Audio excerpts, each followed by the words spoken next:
So the other day we had a story ready to go, but we didn't make it in time. It was left on the cutting room floor. Maddow did a segment where she was saying, hey, the DNC this year, there's going to be like a Russian influence operation and a Chinese influence operation. They're doing divide and conquer, and they're sending pro-Palestine protesters effectively.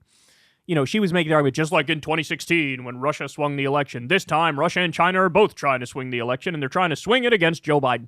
So in other words, the argument is, all of this unrest, all of these pissed off young people over Gaza, don't take it at face value. Don't. This is this is a malicious foreign government who's doing divide and conquer and funding these movements in the U.S. And it's really astroturfed, right? That's the argument she's making, basically. Well, that's bullshit, right? Anybody who can read a poll can see young people are genuinely and sincerely pissed off about this, sending our money and our weapons to a war criminal. But now we're starting to get even more real-life evidence of just how pissed off people are. So the other day, there were reportedly about 75,000 pro-Palestine protesters who surrounded the White House. It's a big deal, man. If you're inside that White House and you see that, you're like, oh, geez. Yeah, maybe rethink some of your horrific decisions that you've been making casually on a day-to-day basis. But now Biden at one of his rallies, here we go. We got a video up close and personal. Biden is giving a speech. I believe this was in Atlanta. And he gets protested, not by a MAGA person, not from the right, but from the left. Let's watch. Dictator do genocide, Joe! Tens of thousands of Palestinians!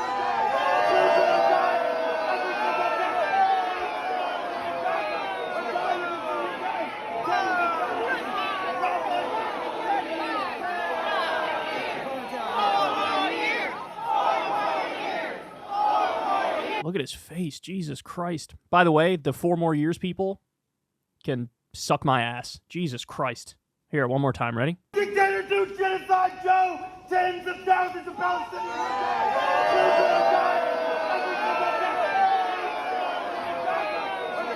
By the way, what are you booing at? What are you booing at? He says tens of thousands of Palestinian children are dying. What's the boo? Is it, boo, do more of that?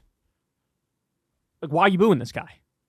Jesus Christ. They don't care. These people don't care. These, okay. I'll try to contain myself here.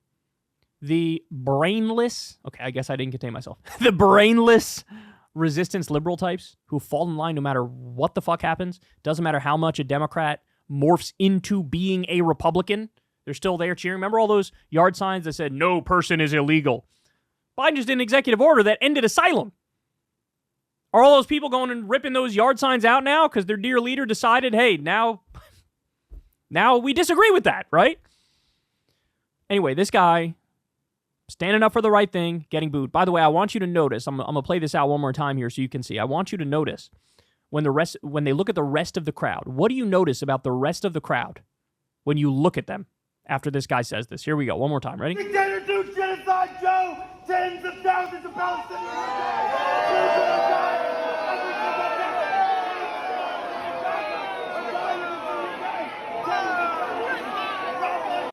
Look at the people.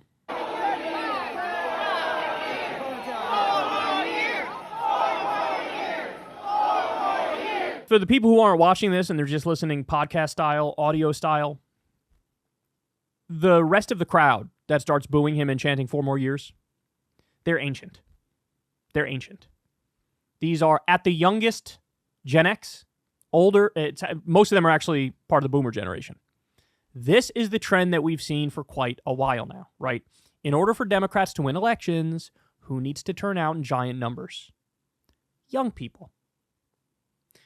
That's how Biden won the last time, and he barely eked it out, even though he had a solid electoral college victory in terms of the popular vote. He barely eked it out. Well, actually, that's not true. He got millions because of California in particular. They ran up the count in California, but in the swing states, in the Rust Belt, barely eked it out, right? You need young people to show up. Young people are fucking pissed off. They're not buying this bullshit, right? A lot of them are going to stay home.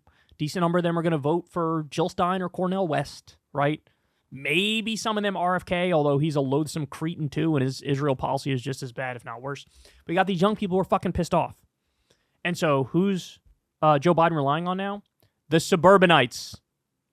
The highly educated, the college-educated suburbanites, that's now become his base. So in other words, you pan that camera around that room, and all of a sudden that room starts to look a hell of a lot more Republican than other Democratic campaigns now, doesn't it? And this is where we are. It's fucking hell. The top 3 candidates, Joe Biden, Donald Trump, and RFK, all 3 of them, total agreement on Israel. If anything, Trump has even pivoted to Biden's right on Israel. And this is the main issue for young people. The main issue. And so look, you guys can drag out as many protesters as you want, but the fact of the matter remains, you know this is real as a heart attack, which is why they announced part of the DNC is going to be online only. Why are they doing that? Because they know it's going to be like 1968. It's going to be like the anti-Vietnam War protesters who aren't buying your fucking bullshit. It's going to be the same thing this time for the DNC. So they hid part of it online. So their strategy, very clearly, is to shove their head in the sand. That's it. That's what it is. And look, Biden was down pretty significantly in the polls for quite a while. The only thing that's saving him and giving him a chance of victory is that Donald Trump is a fucking criminal. And I do think your average normie voter, your independent, your moderate, your center-right type, those kinds of people, the swing voter types, I don't think they want to vote for a convicted felon. And I think they view Trump as more extremist than Joe Biden. Joe Biden is, the old guy who is kind of fumbling around, but Trump is the malicious, extremist, far-right guy who tried to steal the last election, yada, yada, right? So that's the only thing that's keeping him alive. Could you imagine running in a race against Donald Trump and not being at least 15 points up on his ass? That's embarrassing, man, because they've lost an entire... Arab Americans and Muslim Americans gone. He had a 63% approval rating with them. It had dropped all the way to 17%. Now I think it's even lower. Okay, they're gone. Young people too. And so again, how many more signs do they need? You got to change what you're doing. I don't know how many. What more would it take? You're being slapped in the face with it. They're dropping an anvil on your head that says stop arming and funding a genocide. What more do you need? Is there anything that would change your mind? And this is the real, dark realization I had is, well, we got 43,000 dead Palestinians now. What if it was 100,000? What if it was 300,000? What if it was 1.2 million? If they're brushing it off at 43,000, what makes you think it would be any different if it was 300,000 or 1.2 million? Right? I want to be optimistic. I want to be optimistic and be like, at some point they would draw a red line. But he said there was a red line for invading Rafah. Then they invaded Rafah and he backed the fuck off of it. So what are we supposed to do with that? You're telling people we don't give a fuck about them. We've dehumanized Palestinians. They don't count. They don't count. And there are consequences to that. You're making your bed and you're going to fucking sleep in it. So props to this guy for standing up and speaking out. What he doesn't realize is this isn't even just a, hey, fuck you thing from these people. It's not. It's also a save yourself moment. We saw the focus groups in Michigan. Half of the people said, I'm not going to vote for him. I'm never going to vote for him because of what he's doing with Netanyahu. The other half said, yeah, I might, but he needs to change course. And a lot of those people are the ones who are saying, hey, man, fuck you. It's help me to help you type shit. It's not just we don't like you and we're going to let that be known. But that's not how any of them view it because they're a bunch of morons. I can't imagine how dumb all the people are surrounding him, right? I can't imagine for none of them to be keeping it real with him, for none of them to be saying, hey, man, this is serious. Not just from a moral and ethical perspective, but also from a pragmatic political perspective. It ain't getting through. It ain't getting through. Hey, y'all, do me a favor and like and subscribe. It helps out big time in the algorithm. Click the bell as well for notifications when videos drop, and watch that video on screen right now.